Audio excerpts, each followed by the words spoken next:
تہجد کی نماز کے لیے کیا خراٹے لینا یہ شرط ہیں؟ یعنی اگر کسی نے رات کو خراٹے نہ لیے تو وہ تہجد کی نماز پڑھ سکتا ہے یا نہیں؟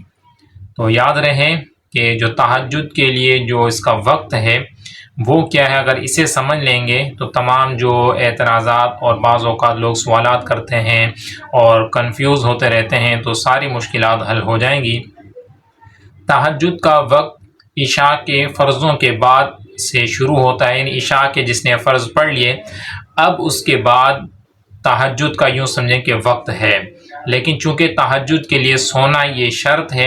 اس وجہ سے جو عشاء کے فرض پڑھنے کے بعد اگر کسی شخص نے اگرچہ کچھ لمحے کے لیے ہی سو گیا تو اب سونے کے بعد جب بھی وہ اٹھے تو وہ تہجد کی نماز ادا کر سکتا ہے، چاہے وہ 12 بجے سے پہلے ہو یا 12 بجے کے بعد ہو۔ اور دوسرا، اس جو تہجد کے لیے سونا شرط ہے اس کے اندر خراٹے لینا یہ بھی ضروری نہیں ہے، یعنی ایسا نہیں کہ جس نے خراٹے لیے تو وہی تہجد پڑھ سکتا ہے اور جس نے خراٹے نہیں لیے تو وہ تہجد نہیں پڑھ سکتا، یہ بالکل غلط ہے۔ صحیح بات یہی ہے کہ عشاء کے فرض پڑھنے کے بعد کچھ لمحے کے لیے ہی اگرچہ انسان سو گیا ہو تو چونکہ سونا شرط ہے اس لیے سونے کے بعد جب بھی اٹھے تو وہ تہجد کی نماز ادا کر سکتا ہے۔ تو یہاں پر ایک جو وقت کے حوالے سے بعض لوگوں یہ غلط فہمی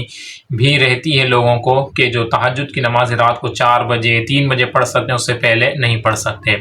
تو یہ بھی بالکل غلط ہے۔ تو وہی عشاء کے فرض پڑھنے کے بعد انسان سو جائے اور سونے کے بعد جب بھی اٹھے تو پھر وہ تہجد کی نماز ادا کر سکتا ہے۔